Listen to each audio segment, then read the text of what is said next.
சங்கினா செருப்பால் அடிப்பண்ணார் ஒரு கூட்டத்தில். சங்கினா யாரா சங்கிங்கிற, செருப்பு எடுத்து பிச்சு போடும் அப்படின்னு காமிச்சு செருப்பு எடுத்து காட்டினவர். இப்போ என்ன சொல்றாரு? சங்கினா சக தோழன், சக தோழன்கிறாரு. தோழர்னா என்னன்னு அண்ணனுக்கு தெரியாதா? மார்க்சியத்தை உள்வாங்காத வந்தவரா? சொல்லுங்க. தோழர்னு என்ன அர்த்தம்? ஒத்த கருத்து உள்ளவன் இல்லையா? ஒரு ஒத்த கொள்கை உள்ளவன் தான் நம்ம தோழன் சொல்லுவோம். தோழர், காம்ரேட் அப்படிங்கிற எதுக்கு சொல்றோம்? ஆனால் நீ வந்து ஒரு இந்த பாசிச மனோநிலை கொண்டவனை, இந்த இந்தியாவை ஒரே கொடியின் கீழ் ஒரே கட்சியின் கீழ் கொண்டு வர துடிப்பவர்களை நீங்கள் வந்து சக தோழன் அப்படின்னா என்ன அர்த்தம் இது?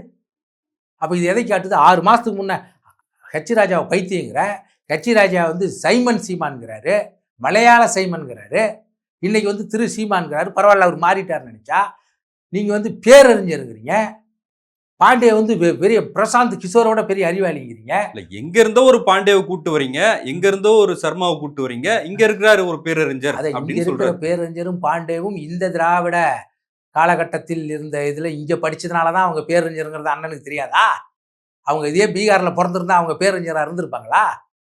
சொல்லுங்க. நமக்கு பெரியார் மீது முரண்பட்ட கருத்துக்கள் இருக்கானா? இருக்கு. நானே பல இடத்துல பேசியிருக்கேன். நான் வந்து பெருஞ்சித்தனாருடைய ஐயா பாவாணருடைய இது பார்வைதான் எனக்கு. எந்த இடத்துல பெரியாரை ஏத்துக்கணும், எந்த இடத்துல நிராகரிக்கணும், எதுக்குங்கிற அவசியம் இல்லை. உங்களை பத்தி ஒரு வீடியோ போடும்போது கூட சொல்றாங்க, அதாவது எப்ப திடீர்னு பெரியார் மேல இவ்வளவு பாசம் வந்துருச்சு அவருக்கு, எப்ப பெரியாரிஸ்டா மாறினாரு? பெரியாரிஸ்ட் இல்லை. நான் எப்பயுமே எப்படின்னு சொல்றேன், தமிழ் தேசியத்தை மார்க்சியத்து பெரியாரித்து அம்பேத்கரிய உள்ளடக்கிய பிரபாகரனுடைய தமிழ் தேசியம் தான் நம்மளுடைய தமிழ் தேசியம். இதுல எது ஒண்ணு இல்லைன்னா அது வலதுசாரி தமிழ் தேசியம் தான். புரியுதுங்களா? நான் பெரியாரை எங்க எதிர்த்திருக்கேன்னு கேளுங்க. இதே யார் இதை என்ன நீங்கள் சொல்கிறது இடுமோனம் கார்த்திக் சொல்கிறாருன்னு, இதே இடுமோனம் கார்த்திக் அண்ணன் பெரியாரை பற்றி பேசுகிற போதெல்லாம் 4-5 வருஷத்துக்கு முன்னே எங்கிட்ட வந்து புலம்பியிருக்கார. என்னத்துக்கு இதெல்லாம் நமக்கு தேவையில்லைன்னு சொல்கிறீங்க. இப்போ வேற வழி இல்லாத சொல்கிறாரு. ஏன் இதே கட்சியில் இப்போ கட்டுரை எழுதிட்டு இருக்கிற மணி செந்தில் பெரியாரிஸ்டா இல்லையான்னு கேளுங்க. சிபிஐயில் நகர செயலாளர் இருந்தார் அவர். இதே பாக்கியராஜன் கேளுங்க. இந்த 24 நான் சொல்லிங்க, இந்த டிசம்பர் 24வது வருஷம் டிசம்பர் 24ஆம் தேதி பெரியாரை ஒழிகன்னு சொல்லுவதற்கு நான் இங்கே கட்சி ஆரம்பிக்கல. பிரபாகரன் வாழ்கன்னு சொல்லுங்க, திராவிடம் ஒழிகன்னு சொல்லாதீங்க. தமிழ் தேசியம் வாழ்கன்னு சொன்னவர் தான் அண்ணன் சீமான். அதுக்கப்புறம் என்ன மாறுபாடு வந்துருச்சு?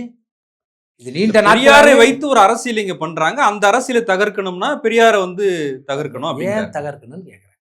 ஏன் தகர்க்கணும்? தகர்த்து விட்டு எங்க போக போறீங்க? நீங்க தமிழ் தேசியத்துக்கு எதிரான ஆளா பெரியார்? சொல்லுங்க. அப்படின்னா சொல்லுங்க. தமிழ் தேசியத்துக்கு ஆரிய பிராமணியம் எதிரா, பெரியார் எதிரா?